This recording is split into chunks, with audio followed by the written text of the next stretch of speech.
রাষ্ট্রীয় প্রচার মাধ্যমে উর্দু ভাষাকে প্রচার করা, উর্দুর অনুষ্ঠান করা, এটার প্রয়োজনীয়তা আছে বলে আমি মনে করি। আপনি উর্দু যদি মনে করেন যে পাকিস্তানে আমি যাব বেড়াতে, আমার উর্দু ভাষাটি জানার দরকার আছে, না আপনি সচেষ্টায় নিজে থেকে আপনি শিখে নিয়ে চলে যান। ওরা আবার মাথা ছাড়া দিয়ে উঠছে, ওদেরকে দমন করতে হইবে। এই স্বাধীনতা স্বাধীনতা স্বাধীনতা শব্দের অর্থ অন্যরকম। বলতে পারেন যে একটি অভ্যুত্থান হয়েছে, সেটা আমি বলতে পারবো যে একটি স্বাধীনতা বলতে আমি এই স্বাধীনতাকে আমি স্বাধীনতা বলতে পারি না। হোয়াট ইজ স্বাধীনতা? স্বাধীনতার সংজ্ঞা কি? আমার কাছে এই স্বাধীনতা শব্দটি আমার কাছে আপত্তিজনক।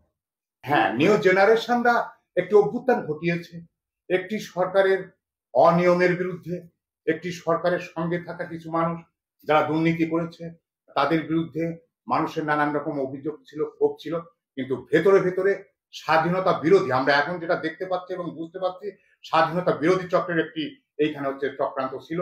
সেই চক্রান্তটাকে তারা সফলতার জন্য এই সমস্ত ছেলেপেলে, কোমলমতি ছেলে মেয়েকে দিয়ে ব্যবহার করা হয়েছিল আমার বিশ্বাস এবং আমার দেখা। আমার এই দুই চোখকে কেউ ফাঁকি দিতে পারবে না।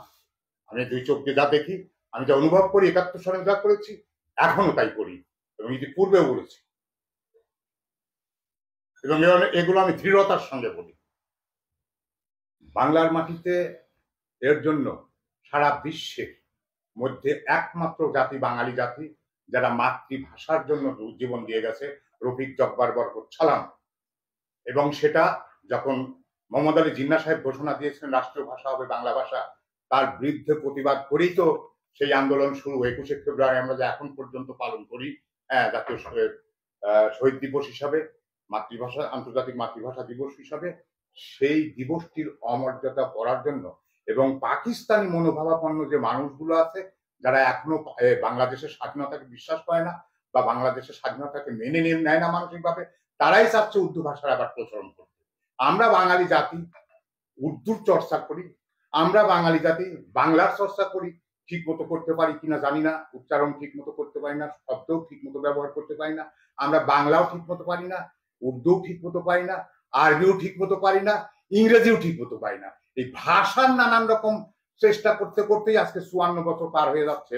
অথচ জাপান বলেন, ফ্রান্স বলেন, চীন বলেন, শুধুমাত্র নিজের ভাষার উপর নির্ভরশীল হয়েই কিন্তু তারা হচ্ছে সারা বিশ্বের মধ্যে আমার মনে হয় যে স্বনির্ভরশীল দেশ হিসেবে দাঁড় হয়ে গেছে নিজেকে দাঁড়। আর আমরা আজকে আপনি এসে আমাকে এই উর্দু শেখানোর চেষ্টা করতেছেন, যেরকম আমার ছাত্র জীবনে আমি ক্লাস 8 পর্যন্ত 8-এ উর্দু কম্পালসারি ছিল। আমার ছাত্র জীবন 8 পর্যন্ত উর্দু কম্পালসারি ছিল। উর্দু শিখে আমার কি হতো? আরবি, হ্যাঁ, আমি যদি মুসলমান আমার পরিচয় সত্য, আমি এটা আমার বিশ্বাস। আমি জন্মেছি যখন, তখন আজানের ধ্বনি আমার কানে দেওয়া হয়েছে, মৃত্যুর সময় হয়তো কোরআনের ধ্বনি কোরআনের বাণী আমার কানে দেওয়া হবে। প্রথমে আমি মুসলমান, তারপর আমি বাঙালি। সে কারণেই আমি মনে করি যে আপনার ভাষাগত দিক থেকে উর্দুর আমাদের দেশে মানে রাষ্ট্রীয় প্রচার মাধ্যমে উর্দু ভাষাকে প্রচার করা, উর্দুর অনুষ্ঠান করা, এটার প্রয়োজনীয়তা আছে বলে আমি মনে করি। আপনি উর্দু যদি মনে করেন যে পাকিস্তানে আমি যাব বেড়াতে, আমার উর্দু ভাষাটি জানার দরকার আছে, না আপনি সচেষ্টায় নিজে থেকে আপনি শিখে নিয়ে চলে যান। যেমন ইরাকে যাচ্ছে আমার দেশের মানুষ, ইরানে যাচ্ছে, সৌদিতে যাচ্ছে, সে ছোট ছোট বই কিনে শব্দগুলো শিখে শিখে চলে যাচ্ছে।